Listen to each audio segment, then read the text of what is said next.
Hello, everyone. Welcome to the Newsbrowse News broadcast. UPI reports that President Donald Trump is set to embark on a trip to Beijing, accompanied by 16 senior executives from prominent U.S. companies. The delegation, departing Tuesday, will meet with Chinese President Xi Jinping to discuss a range of critical issues, including trade, artificial intelligence, Taiwan, and the ongoing Iran war. Among the notable business leaders joining the president are Tesla's Elon Musk, Apple's Tim Cook, BlackRock's Larry Fink, and Boeing's Kelly Ortberg. Cisco CEO Chuck Robbins was reportedly unable to attend. President Trump stated that the U.S. is now engaging in smart business with China, asserting that previous administrations had been taken advantage of. The executives' participation highlights their significant business interests in China, which are expected to play a role in the high-level discussions throughout the week. According to De Blatt ME, NCEV, SE18, Tai Yu Keepes, Chine Du Wern their stores knowing to De Blatt das.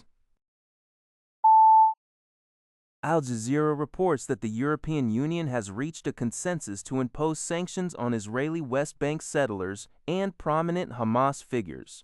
This long-awaited agreement came after Hungary's new government, under Prime Minister Peter Magyar, lifted its previous veto on the measures. The sanctions target 3 Israeli settlers and 4 settler organizations for violence against Palestinians in the West Bank. Additionally, the EU is sanctioning Hamas leadership for their role in the October 7, 2023 attack on southern Israel. While French Foreign Minister Jean-Noël Barrot welcomed the move, emphasizing accountability for extremism and colonization, Israel condemned the sanctions as arbitrary and politically motivated.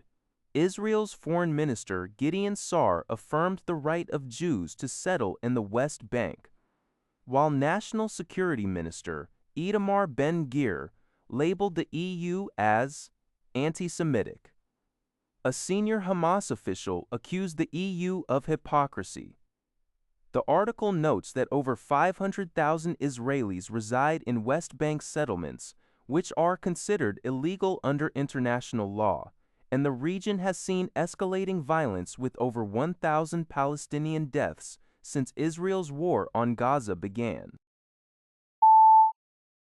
Al Jazeera reports that South Africa's parliament is preparing to establish an impeachment committee to investigate President Cyril Ramaphosa following the Farmgate scandal. This decision comes after the country's highest court last week ordered the revival of impeachment proceedings against the president. The Constitutional Court ruled that Parliament's prior decision 4 years ago to block an inquiry into the scandal was inconsistent with the Constitution. The Farmgate scandal revolves around the 2020 theft of $4 million in foreign currency that was reportedly hidden in a sofa on Ramaphosa's Fala Fala game farm.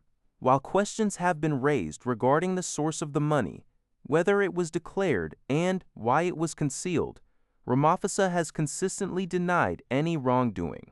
He stated last week that he respects the court's judgment but affirmed in a Monday evening address that he will not resign and intends to legally challenge an independent panel's report that found preliminary evidence of misconduct.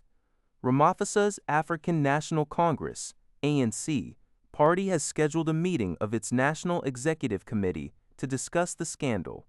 Although opposition parties initiated the case and called for his resignation, Ramaphosa is expected to survive any parliamentary impeachment vote, as the ANC retains more than 1/3 of the seats in the National Assembly, which is sufficient to block the 2/3 majority required for removal from office.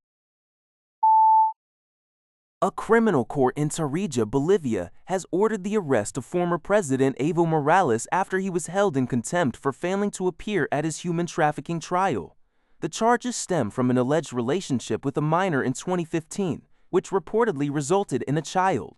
The court issued an arrest warrant preventing Morales from leaving Bolivia and ordered the freezing of his bank accounts and registration of his assets, UPI reports.